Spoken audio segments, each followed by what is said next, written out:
Hi friends, പുതിയ വീഡിയോയിലേക്ക് വീണ്ടും സ്വാഗതം. ഇന്നിവിടെ നല്ല പിടയ്ക്കുന്ന മുള്ളം കിട്ടിയിട്ടുണ്ട്. അത് നമുക്കത് വറുത്ത് നോക്കിയാലോ. നേരെ വീഡിയോയിലേക്ക് പോകാം. ഇന്ന് നമുക്കിവിടെ മുള്ളൻ മീനാണ് കിട്ടിയിരിക്കുന്നത്. പകുതി നമുക്ക് കറക്കി മാറ്റി വെച്ചിട്ട് പകുതി വറുക്കാം. മീൻ നമ്മൾ കഴുകി വൃത്തിയാക്കി എടുത്തു. ഇനി വരഞ്ഞെടുക്കാം. മീനൊക്കെ നമ്മൾ വരഞ്ഞെടുത്തിട്ടുണ്ട്.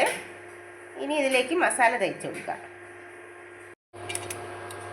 മസാലയ്ക്ക് ആവശ്യമായ പൊടികൾ ചേർത്ത് കൊടുക്കുക. ഒരു നുള്ളു മഞ്ഞൾപ്പൊടി ഇട്ട് കൊടുക്കുക. ഒരു സ്പൂൺ മുളക് പൊടി ഇട്ട് കൊടുക്കുക.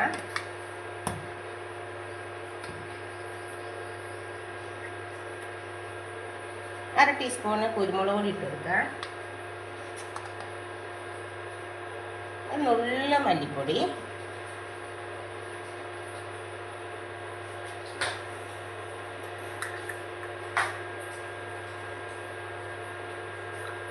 പാകത്തിന് ഉപ്പും കൂടി ചേർത്ത് കൊടുക്കുക.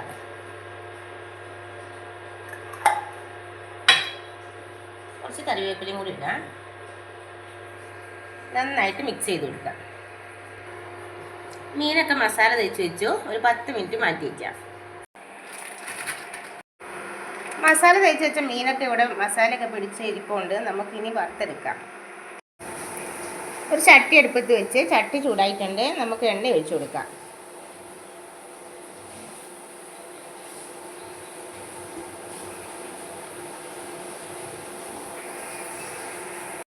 എണ്ണ ചൂടായി വന്നു. നമുക്കതിലേക്ക് മീനിട്ട് കൊടുക്കാം.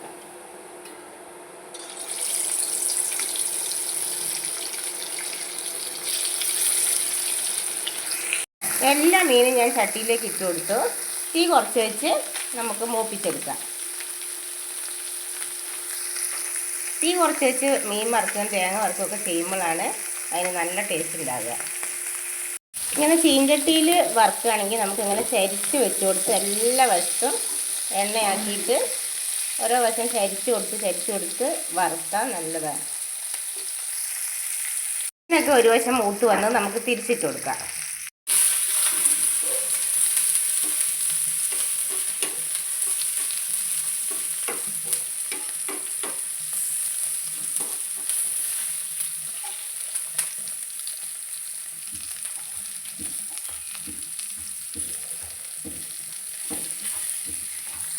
മീമത്തിയൊക്കെ ഇവിടെ റെഡി ആയിട്ടുണ്ട്. നമുക്ക് സ്റ്റൗ ഓഫാക്കാം. അങ്ങനെ നമ്മുടെ സിമ്പിളായിട്ട് വറുക്കുന്ന നല്ല ടേസ്റ്റുമായിട്ടുള്ള പച്ചമുള്ളൻ ഇവിടെ വറുത്തിട്ടുണ്ട്. എല്ലാവരും ഇതുപോലെ ഒന്ന് ചെയ്തു നോക്കണം. അടിപൊളി ടേസ്റ്റാണ്. പെട്ടെന്ന് ചെയ്തെടുക്കാൻ പറ്റും. വീഡിയോ ഇഷ്ടമായാൽ എല്ലാവരും സപ്പോർട്ട് ചെയ്യണം. ലൈക്ക് ചെയ്യണം, ഷെയർ ചെയ്യണം, സബ്സ്ക്രൈബ് ചെയ്യണം. പുതിയ വീഡിയോ ആയിട്ട് വീണ്ടും വരുന്നതായിരിക്കും. Bye bye.